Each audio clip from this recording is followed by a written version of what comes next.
It's crunch time at work and you need to bring wings to your workday.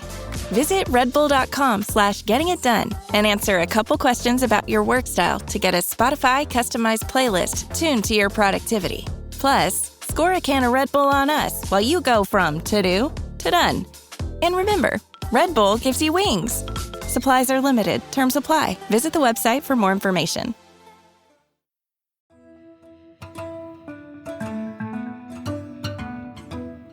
For the News and Observer, I'm Dawn Vaughn, Capitol Bureau Chief and host of Under the Dome. In case you missed our announcement last time, our podcast has moved to a new day with this new spring. You'll hear us every Tuesday morning. My guest this week is a lawmaker. It's freshman Senator Woodson Bradley, a Democrat from Mecklenburg County. Thank you for joining me today. Thanks so much for having me. I've been looking forward to this. Senator Bradley won one of those key races to watch in the General Assembly in 2024. This session, she's already making a name for herself in the Senate, most recently with this floor debate on the concealed carry bill, which passed the Senate with Republican majority votes. Democrats did run 2 amendments. So let's talk first. Mecklenburg, your district was Lieutenant Governor Rachel Hunt's district, but included part of House Republican Cotham's district a little bit. Okay, so it's really, really interesting. So I am with District 42, which Rachel Hunt, Jeff Jackson, but now a completely new map. So when things got redistricted, it includes 100% of Tricia Cotham's district, which makes up about 65% or 2/3, a little bit more of the entire map. So it's a sweeping map from Mint Hill, Matthews, all of Providence, Ballantyne, South Charlotte, South Park, Myers Park, and Eastover. So it's, as you can see on the map on the wall, it's a doozy. So we're recording in Senator Bradley's office in the Legislative Office Building, where she has a big old map here of the Senate boundary for Mecklenburg County, which is convenient, and other things, including, I have to mention this before I forget, a VMI flag. My dad also went to Virginia Military Institute. Wait, pause for a minute. Tell me about your family and VMI. Oh, sure. I'm originally from Virginia. I've lived in North Carolina for 25 years, but our family has a long history with VMI. So our son, Stone, is a freshman at VMI who just broke out of the rat line, and he is the 15th in our family to attend the Institute. So we're really proud of him. Yeah, that is a lot. What do you, I guess you've been to campus. I practically grew up on campus. Yeah. My grandfather wrote a book about VMI. After he retired, moved to Lexington to be close to VMI. He went to W&L Law School, but very active, head of the Board of Visitors, all of the things. And so being on those parade grounds as a child, bringing those memories back and now sharing that with our whole family is really, really neat. So how did you end up in North Carolina? How long have you lived in Mecklenburg? A while now, or 20 years? Yeah, I moved to Charlotte in the fall of 2002, and I've been there ever since. So yeah, I came to Charlotte. I was actually invited to come to Charlotte by Mr. Tate, Alan Tate himself. I was selling real estate in another state and went to a Relo convention, and I won a big award and for real estate, and Mr. Tate heard me give a little speech, and he said, "I like you. You're Southern. I hear it in your voice. I'd like to open a luxury division and get into that market in Charlotte." And after talking about it and going to the big city, I thought, oh, that would be great. I'd be close enough to home, but in a new place to make a name for myself. Well, except for our Charlotte listeners, our Mecklenburg County area listeners, what's the real estate market like there now? Oh my gosh. Yeah. It's amazing the changes that I've seen happen. Just the growth, the explosive growth of the city. But now we have an affordable housing problem because Charlotte has the exponential curve on pricing has been phenomenal. But now really wonderful, hardworking people. It's hard enough to find a place to live, a place to rent, a place that is affordable. And so that's something that we're looking at really in a very challenging market because we love the growth, but we've got to have hardworking families be able to live there too. I mean, Raleigh and the Triangle has a similar problem. Yeah. And growth, I think at some point in the last few years, Raleigh overtook Charlotte area. There was something about like the population are close, you know, and it like goes back and forth. Maybe there's a little rivalry there. I think there is. I think there certainly is. But it's really, really interesting. But overwhelmingly, it shows that North Carolina right now is number 9 in population in the United States. We're going to move up to number 7 in the next 5 years. We're the 3rd fastest growing state in the country. And we need to be very mindful of that. And we need to find ways to maneuver around this growth and accept the benefits from it, but we also can't leave people behind. And that's something that we really need to have a heartfelt societal discussion across the state, because now Wilmington is becoming one of the fastest growing cities in the state. And so it's expanding to different pockets. So what was your pitch in the can? So you were asked to run, or did you think that you would run for office? No, it was never on my bingo card. I've always been a huge member of the community. People know me all around Charlotte for volunteering, for community service, but also my domestic violence story, where I became a client of pretty much every social service department that there was for myself and the 2 children. I mean, being a violently turned into a single parent and going through all that. So having said that, I started to notice I had a unique perspective. I've sat on both sides of the table, going to the luncheons for all the fabulous nonprofits as a guest, and then all of a sudden being a recipient of these services at my lowest and darkest time of need. And I saw certain people falling through the cracks, women and kids. I thought, okay, there are holes in policies, there are benefits in these policies. I need to get in the room where these decisions are being made. And through working in advocacy after that, people said, you should run for office, which I thought was really funny. And not funny, I just because it just was not in my game plan. And then when Rachel Hunt asked me to run, I get a call from Jeff Jackson. I get a call from leaders in the community. They said, this is a brand new district, and we think you're the person to do the job. Yeah, I was honored. We gave it a go. We put it all out. We left it all on the field, and here I am. What did Jackson and Hunt tell you about, of course, they both served in the Senate, what it's actually like here versus what was there, what did they say that convinced you to run? And then now that you're here, and it's been a couple months, what didn't they tell you now that you've realized and seen for yourself? Well, it was interesting. They said, you're different, and people are looking for different. You're a real person. This has not been on your agenda. You just are trying to make things better. And we think that authenticity is really going to serve well with people. This is an upside down redistricting. You are not supposed to win. And you need to know that going in. But we think your message will strike people in the heart and in the brain and in a very authentic way. And so I, of course, joined the race to win. I felt I was very passionate about what we were doing, but I understood the mountain we were getting ready to climb. And so they told me, they said, now this will be a good test for when you get there, because that's going to be another mountain to climb if we can break the supermajority. But they said, you're going to see different personalities of people in committee versus people on the floor.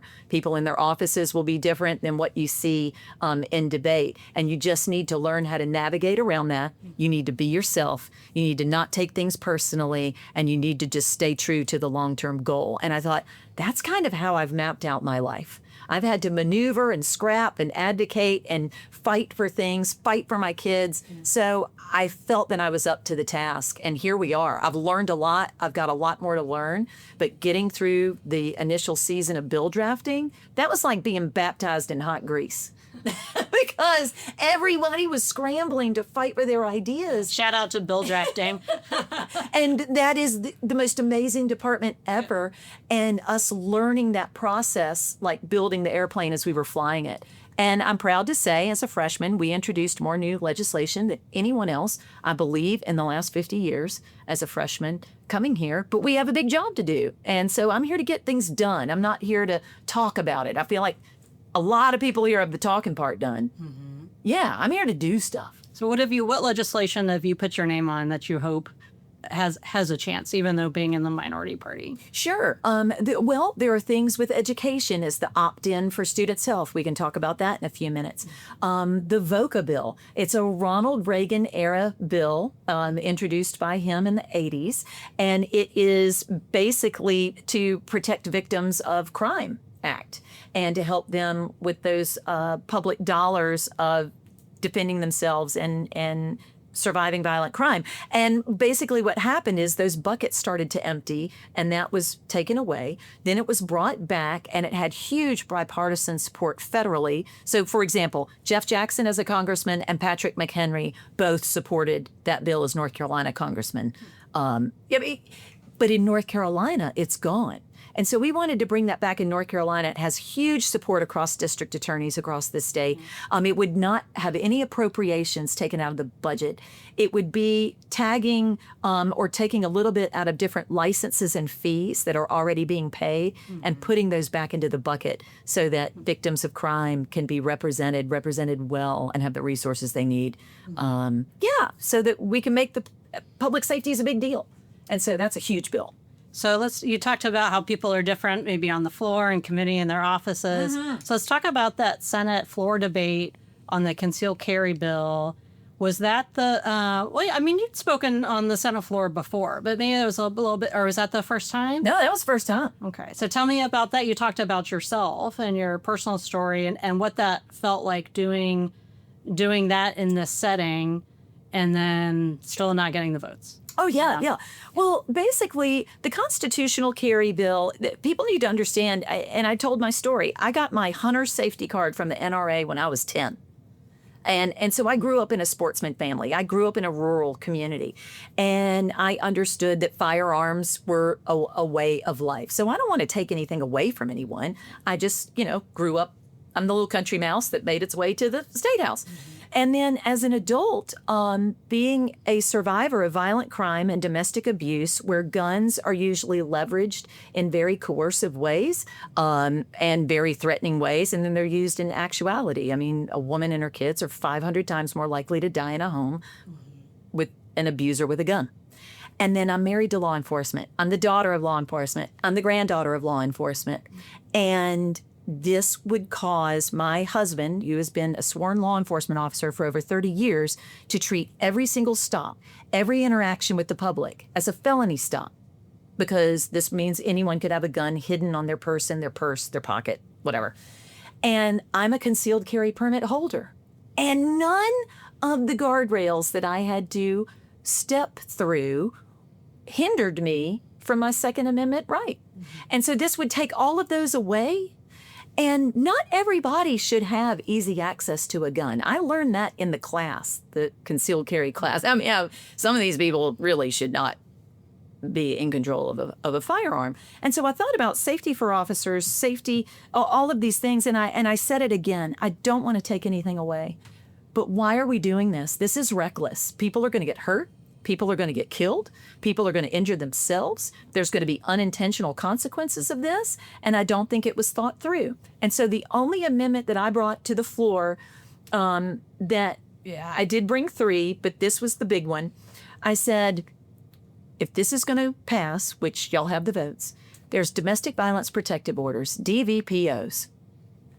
And in those protective orders, they're signed by a magistrate or a judge where there is known abuse. It's not question of abuse. There is an abuser in this relationship.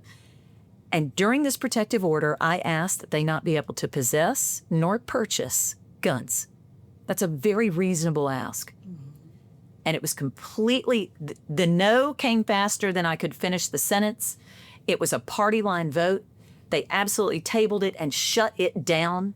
And there was we're not going to talk about it. We're not even going to acknowledge it. That gut punch hurt my soul. And I looked into every senator's eyes in that room, and there was a Republican senator that actually wept. And he still voted no on it, but I could tell he was being manhandled into doing that. And I don't know what the story is in his family or whatever, but it touched my heart that he was so moved. And when people step over you that you were just having coffee with or in committee meetings with earlier, they step over you like roadkill after something like this and you're defeated. That was a tough pill to swallow. What you don't know is that after that, in the days since, our office has been deluged with emails and phone calls and letters in support. from law enforcement officers saying thank you. Let me pause you real quick so we can take a break, and we come back and we'll talk more about the aftermath of both of us. Let's do that. And then a little bit more and our picks for headliner of the week. We'll be right back. Score more with the college-branded Venmo debit card and earn up to 5% cash back with Venmo Stash. Got paid back? With the Venmo debit card, you can instantly access your balance and spend on what you want, like game day snacks, gear, tickets, and more. The more you do, the more cash back you can earn. Plus, there's no monthly fee or minimum balance. Sign up now at Venmo.com/collegecard. The Venmo MasterCard is issued by the Bancorp Bank N.A. Select schools available. Venmo Stash terms and exclusions apply at venmo.me/stash terms. Max $100 cash back per month. So good, so good, so good.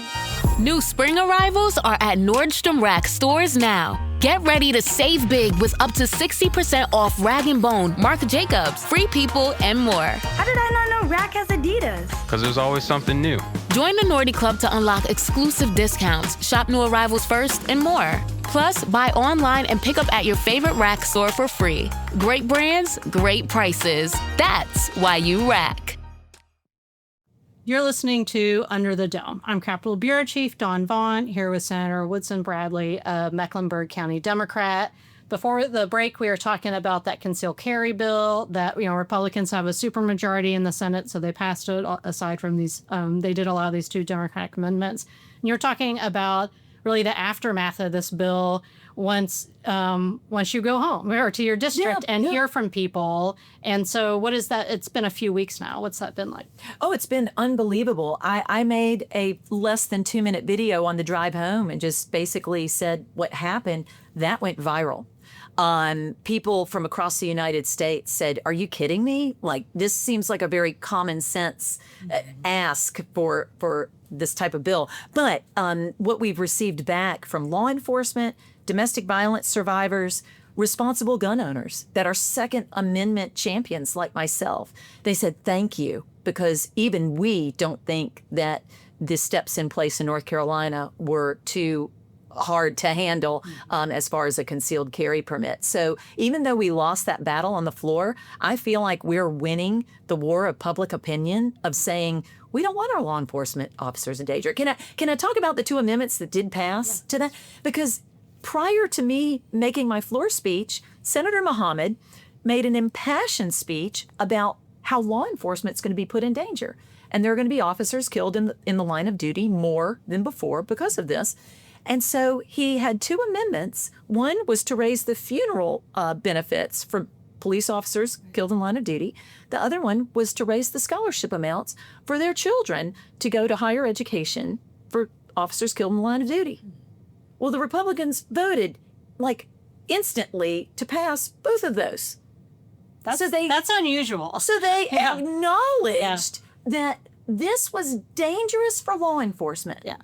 And then I talk about how many women and children are killed and injured from gun violence in a domestic violence protective order.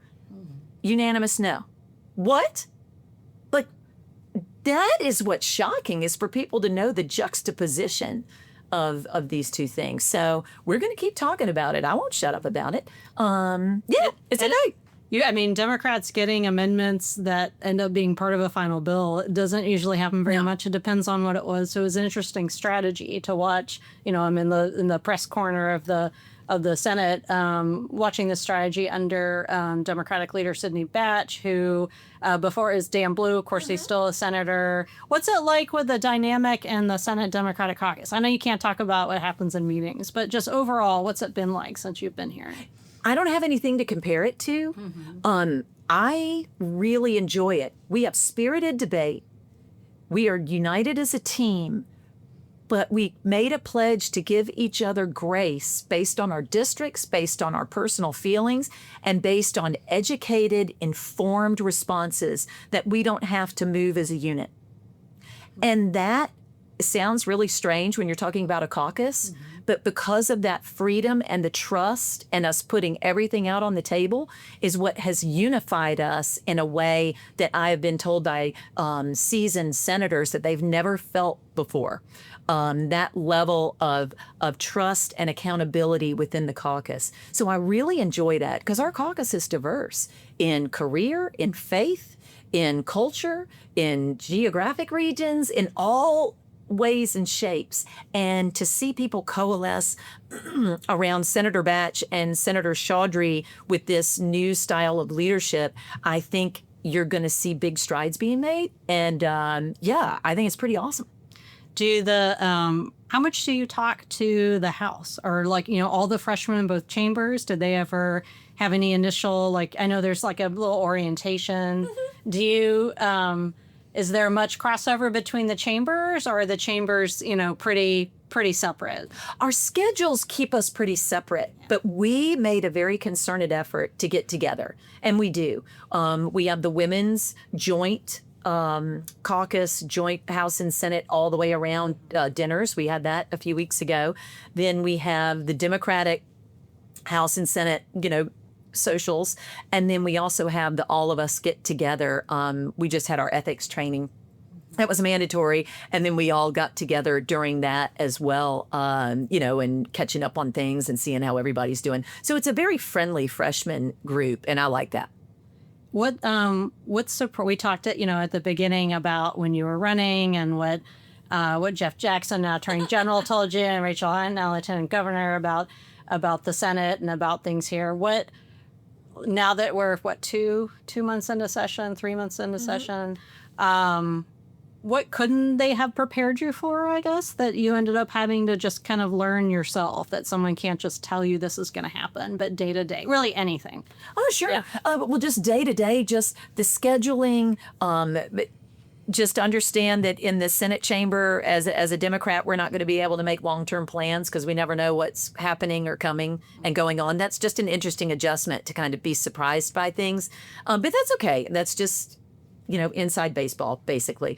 But the committee meetings, learning the different rules and the temperatures and the cadence and the flow of committee meetings, then I picked up on that pretty quickly. And I let people know I'm not a firebrand. It's really interesting. I probably am the most moderate person in our caucus.